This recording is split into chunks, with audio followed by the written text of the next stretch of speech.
कहिए। तो पहली है वस्तु को खरीदने की इच्छा शक्ति।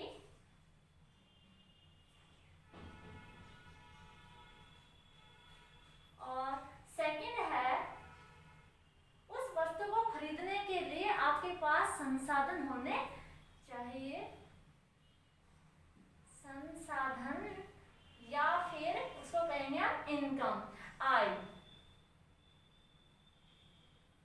अगर आपकी कोई आवश्यकता है और उस आवश्यकता को पूरा करने के लिए आपके पास अगर ये दो बातें हैं, आपकी इच्छा शक्ति भी है उस आवश्यकता को फुलफिल करने के लिए और आपके पास संसाधन भी है, तो वह आवश्यकता आपकी क्या कहलाएगी?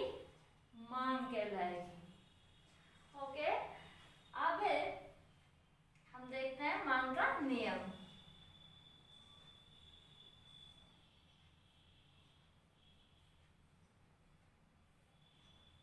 मांग का नियम क्या होता है? इसमें हम देखते हैं कि अन्य बातों के स्थिर रहने पर मांग का नियम ये बताता है कि वस्तु की कीमत के बढ़ने पर मांग मात्रा में कमी आएगी और वस्तु की कीमत में कमी होने पर मांग मात्रा में वृद्धि होगी। मैं इसे लिख देती हूँ यहाँ पे। अन्य बातों के स्थिर रहने पर मांग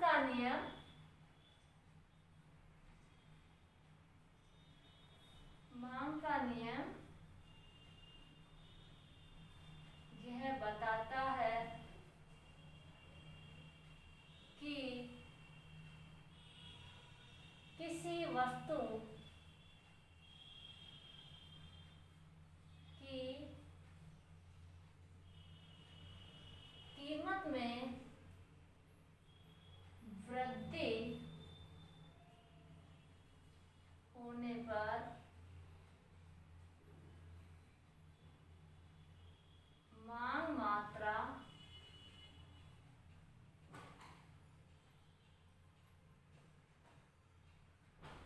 बढ़ती है और वाइसा वर्सा इसका अपोजिट भी सकते हैं कि कीमत में अगर कमी होती है और कीमत में कमी होने पर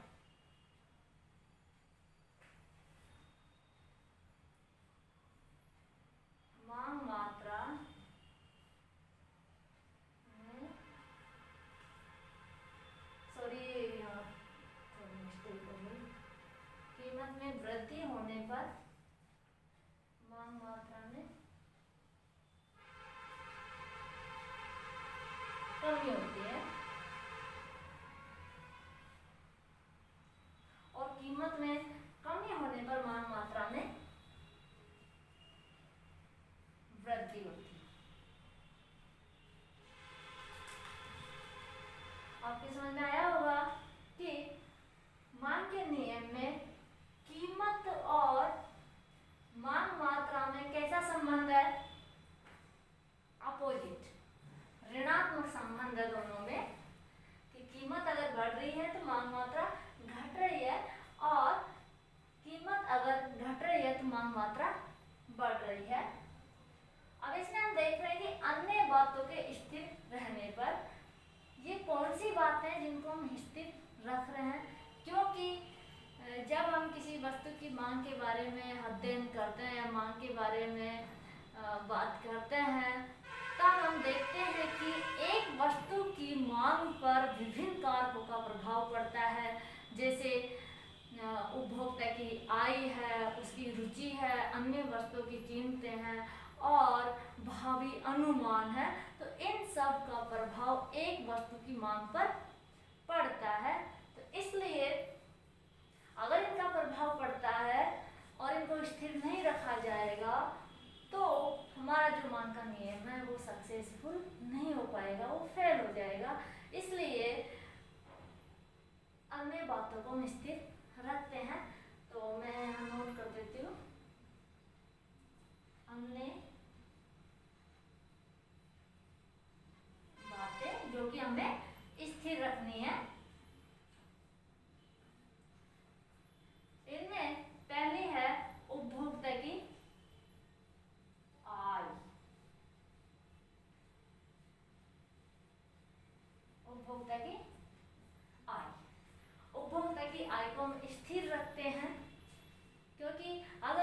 में वृद्धि होने के साथ में उपभोक्ता की आय में भी वृद्धि हो जाती है, तो उसकी मांग में कमी नहीं आएगी। क्यों नहीं आएगी? क्योंकि कीमत में वृद्धि के साथ उसकी आय में भी वृद्धि हो गई। इसलिए हम उपभोक्ता की आय को स्थिर मानकर चलते हैं। सेकंड है उपभोक्ता की रुचि।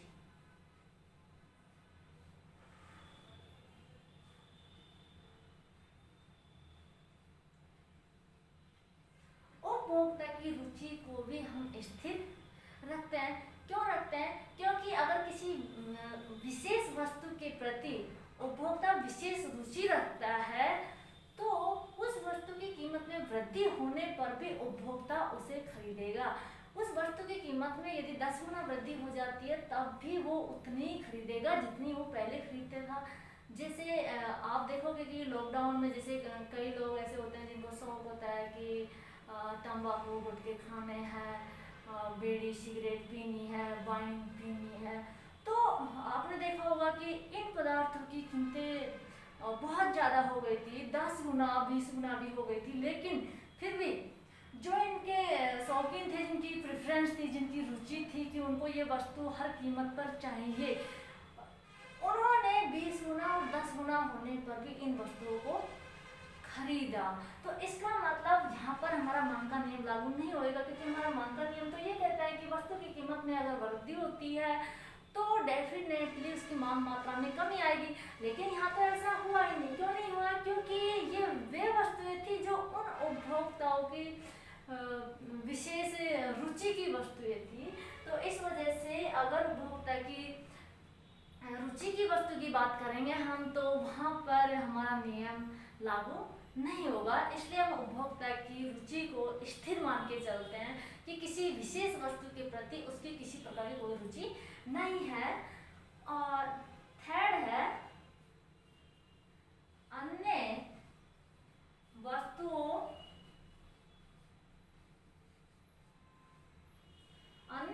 की कीमतें। जब हम मांग के नियम का अध्ययन करते हैं तो अन्य वस्तुओं की कीमतों को भी स्थिर रखते हैं। क्यों रखते हैं? क्योंकि एक ही वस्तु से संबंधित मार्केट में बहुत सारी वस्तुएं होती है। एक ही वस्तु की कई वस्तुएं उसकी प्रतिस्थापक होती है और कई वस्तुएं पूरक होती है। मैं आपको बता देती हूँ कि प्रतिस्थापन वस्तुएं वो होती है जो एक वस्तु के स्थान पर दूसरी यूज में लाई जा सकती है। ऐसी वस्तुएं जो एक दूसरे के स्थान पर यूज में आ जाती है उन्हें प्रतिस्थापन वस्तुएं कहते हैं। जैसे मार्कर को भी अभी बंद होना था। प्रतिस्थापन वस्तुएं कैसी वस्तुएं होती है? जो एक दूसरे के स्थान पर यूज हो जाती है। ठीक है, जैसे इसका बेस्ट एग्जांपल है चाय एवं कॉफी। विभिन्न प्रकार के नहाने के साबुन है, विभिन्न प्रकार की शैम्पूज है, विभिन्न प्रकार के कपड़े धोने के साबुन है। तो ये सब क्या है? एक दूसरे के प्रतिस्थापक है। ठीक है, यहाँ पर देख रहे हैं कि चाय एवं कॉफी को यदि हम प्रतिस्थापन मान रहे हैं क्योंकि एक ही स्थान पर दूसरी काम में आ जाती है, तो यदि चाय की कीमत में वृद्धि होती है, जैसे सपोज करिए कि ये चाय है, आपकी टी है, उसकी कीमत में वृद्धि होती है तो डेफिनेटली इसकी जो डिमांड है चाय की वो क्या हो जाएगी? कम हो जाएगी।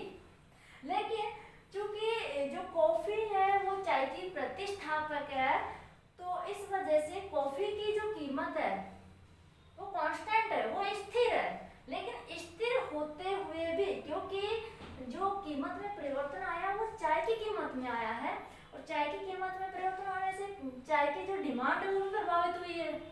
लेकिन कॉफी क्योंकि इसकी प्रतिस्थापक है और इस वजह से इसकी कीमत में किसी प्रकार का परिवर्तन नहीं आया, लेकिन फिर भी इसकी जो डिमांड है वो क्या हो जाएगी, बढ़ जाएगी। तो यहाँ पर हम देखेंगे कि जो हमारा मांग का नियम है वो क्या हो गया है, फेल हो गया है। कीमत स्थिर है और फिर भी उसकी डिमांड बढ़ रही है। क्यों? क्योंकि इसकी जो निकट प्रतिस्थापक वस्तु थी चाय, उसकी कीमत में वृद्धि हुई। कीमत में वृद्धि होने की वजह से जो चाय के जो कस्टमर थे उन्होंने इसकी डिमांड को कम किया और उन्होंने कॉफी को खरीदना स्टार्ट कर दिया। तो इसका मतलब है कि अन्य वस्तुओं की कीमतों का प्रभाव पड़ा। ओके, फिर दूसरी वस्तु होती है पूरक।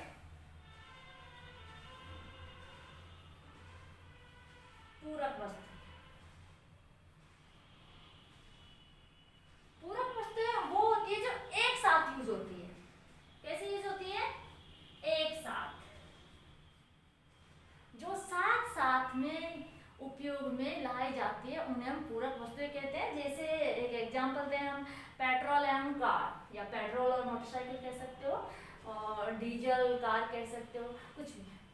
तो ये क्या हो रही है, एक साथ उपयोग में ली जा रही है।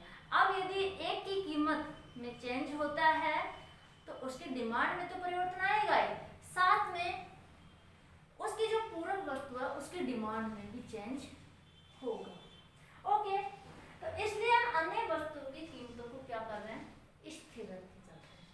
ओके, अब जो लास्ट है वो है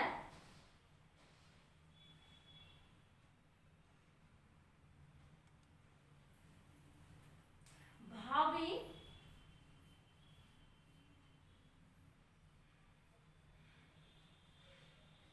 प्रत्याशा।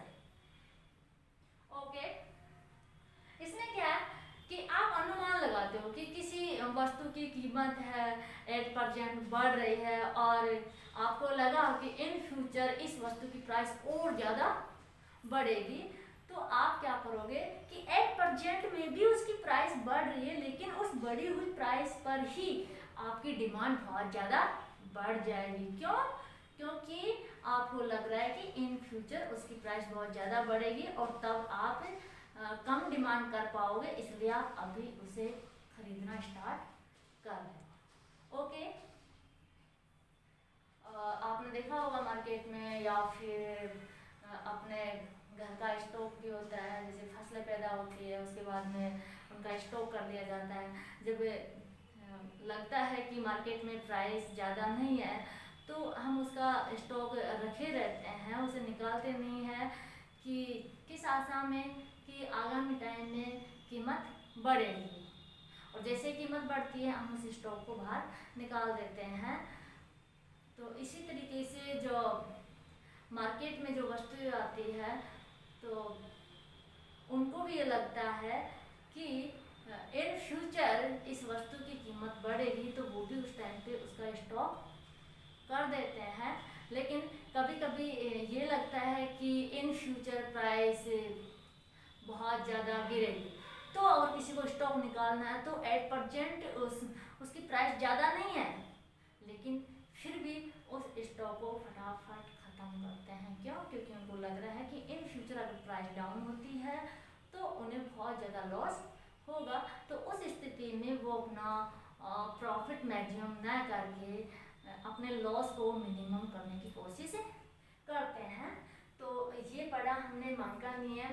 मांग का नियम क्या होता है और उसमें हम जो अन्य बातें ले रहे हैं उनको स्थिर क्यों रख रहे हैं। Okay, thank you.